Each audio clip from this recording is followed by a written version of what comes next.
तर संतोष देशमुखांना न्याय मिळावा म्हणून आज परभणीमध्ये मूक मोर्चा काढण्यात आलेला होता आणि या मोर्चामध्ये संतोष देशमुखांच्या कुटुंबियांसह हजारोंच्या संख्येनं नागरिक सहभागी झाले होते। तसंच सर्वपक्षीय नेत्यांची सुद्धा लक्षणीय संख्या या मोर्चाला होती। या मोर्चामध्ये बोलताना मराठा आंदोलक मनोज जरांगे पाटील यांनी थेट मंत्री धनंजय मुंडेंवर तोफ डागली। त्यांनी पहिल्यांदाच थेट नाव घेत मुंडेंना इशारा दिला। संतोष देशमुखांच्या कुटुंबियांना त्रास दिला तर धनंजय मुंडेंना रस्त्यावर फिरू देणार नाही असा इशारा जरांगे पाटलांनी दिला।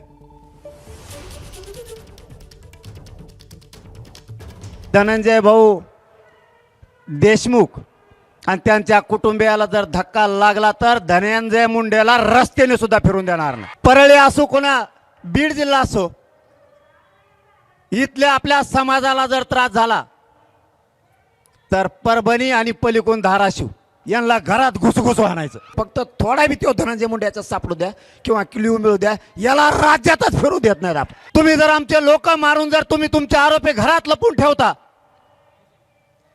यांना पुण्यात नेमकं सांभाळा कोणी? सगळे आरोपी पुण्यातच नेमके कसे सापडायला लागले? याचा अर्थ तुमच्या सरकारमधले मंत्रीचे आरोपींना सांभाळायला लागलेत। या खंडणीमधल्या आरोपींना आणि हत्येतील आरोपींना, या दोघांची नार्कोटेस्ट झाली पाहिजे आणि त्यांना सांभाळणाऱ्या सगळ्यांना सह आरोपी केलं पाहिजे। हे फाशी तर होणारच आहे। फाशी जर नाही झाली ना, जर का चार्जशीट कच्चं झालं आणि त्याच्यातला एक बी आरोपी जर बाहेर आला की मंत्री गोट्याने हाणलाच। एबीपी माझा, उघडा डोळे बघा नीट।